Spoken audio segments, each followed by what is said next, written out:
Alayon ini kasama duna matud pay ligon nga ebidensya ang impeachment complaints batok kang Vice President Sara Duterte aron nga or human o resulta kini sa pagkonsidera sa House Committee on Justice nga sufficient in substance.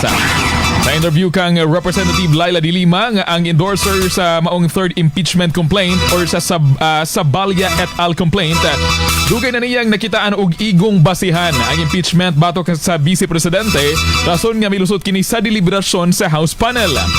Luyo matud pa sa pagpasaka ni VP Sara og kasong perjury kang Ramil Madriaga nga giingong bagman niini dili kini makaapekto sa resulta sa impeachment complaints. Ato maminawon ang nahimong reaksyon ni Congressman Laila de Lima.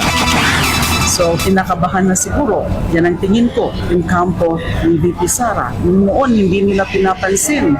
Tapos, biglang kinasuhan na nila. And meron din ako nakita na parang kino-compare doon kina Matobato at Las Cañas. Well, tama po na i-compare kina Matobato at Las Cañas. Pareho po sila. Lahat po sila nagsasabi ng totoo.